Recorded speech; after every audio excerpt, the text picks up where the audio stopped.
Rowdy Reptiles do more than just support the Gators. They also make life more difficult for opposing teams. Zanino's impact extends outside of the dugout and away from practice. His quiet leadership during games behind the plate is invaluable. I have to ask you, what is it like going to Florida with all these wonderful sports? It's amazing. When one sport is having it down here, you always have another one to go to, just like this. This off-season, the Florida Gator Gymnastics facility will undergo quite the renovation, starting with this wall. He made a last-minute surge late in the season to get that Heisman nomination. I'm here at Ben Hill Griffin Stadium, where there is plenty of evidence of the Gators' many Southeastern Conference titles in a 12-team league. Though batting technique has not changed significantly with the new BB Core bats, the importance of squaring up has, especially in keeping the bat level. After their first loss of the season, the Gators are back at work today. Later in the week, they'll head to Baton Rouge, where they'll take on the top-ranked LSU Tigers. Since arriving in Gainesville in 1996, Florida head basketball coach Billy Donovan has done more than win championships. He won over a very football-focused fan base. No group more so than the students at the University of Florida. And it was a sellout crowd, and that's the way it's been for our Gator games, and particularly when you take a look at all the students and they start camping outside day before the game. Thousands of students out there, and it's called Billyburg. Over the years, the group of die-hard students made the area outside Gate 3 of the O'Connell Center their own, first in Billyburg and now in Rowdytown. By the Gators' first national title run in 2006, the Rowdy Reptiles were known around the country as one of the greatest student sections in college basketball. It's no urban myth, no urban legend. Florida is a basketball school, too. Kevin Gilly has been attending the University of Florida and Gator basketball games since 2005. Though 24 hours in advance is now more than enough time to set up camp, that hasn't always been the case. I think for a Kentucky game, my sophomore year, we stayed out for a week before, so 7 full days. We had to start across the street for the first 5 days, and then 2 days before the game, they let us over here to start camping. So. Our fans, student body, Reese, they've done a great job for so many years, and this is really a great place to be able to coach and for our kids to be able to play. While new campus regulations have limited the number of campers you may see the night before a game, the impact the Rowdies have had on games hasn't changed. Neither have their intentions. We just love the team so much, and we just love the feeling when we get out there and we're front and center, and everything that we do and say is affected on the court. The Rowdy Reptiles do more than just support the Gators. They also make life more difficult for opposing teams, starting with warm-ups. I just want them to always know that they're appreciated by us, our program, and our players. And, you know, our basketball players make their students, too. For Gator Vision, I'm Casey Goldstein.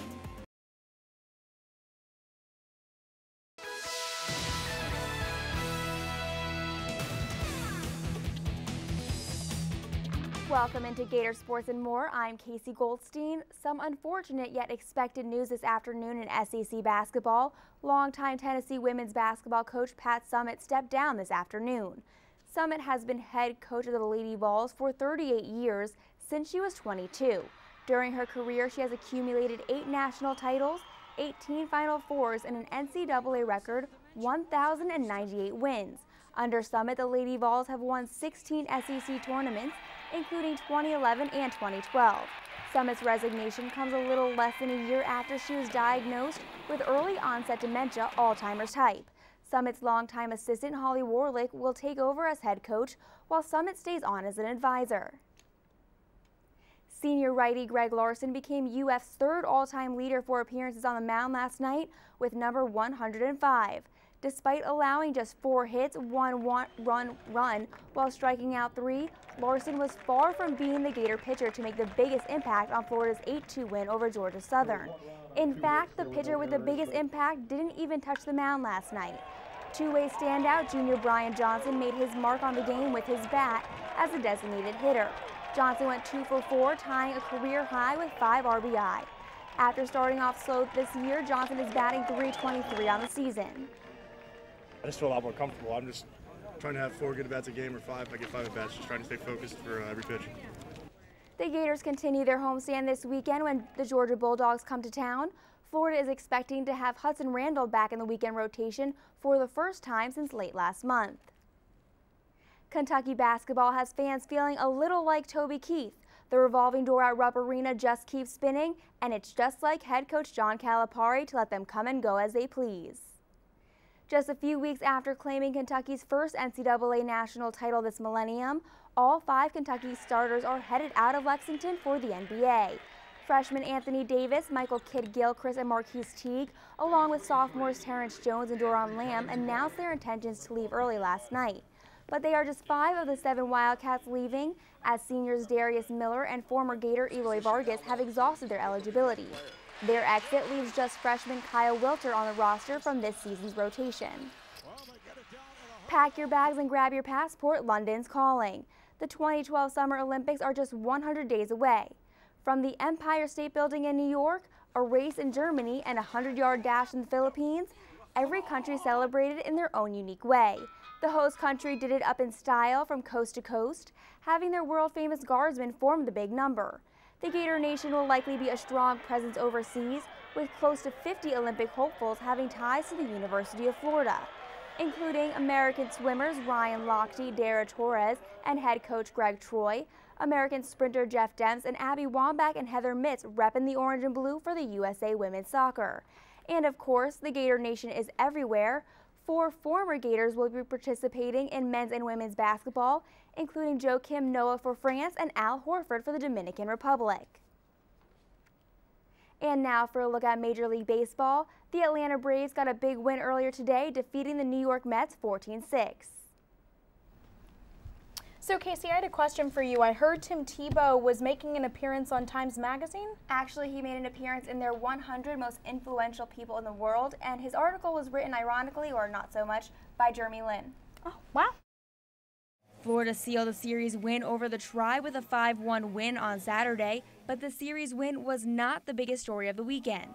That goes to Preston Tucker's record-breaking solo shot on Saturday night, recording his 215th career RBI to break the University of Florida record held by Brad Wilkerson since 1998.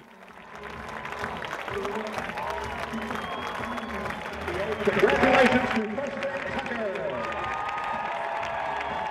It's pretty cool, especially since it's held by Brad Wilkerson, who played in the big leagues for a ton of years. And it means a lot knowing that the guys in front of me have been on base a whole lot. And going back to Avery Barnes and Matt Dendecker too.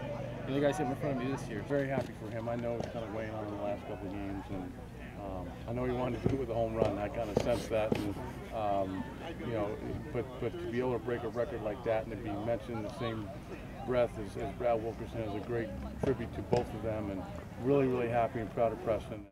Averaging 13 home runs a season, Tucker has a good chance to overtake none other than Wilkerson as the University of Florida's second all-time home run hitter. As of right now, he's just 9 behind the Gator great.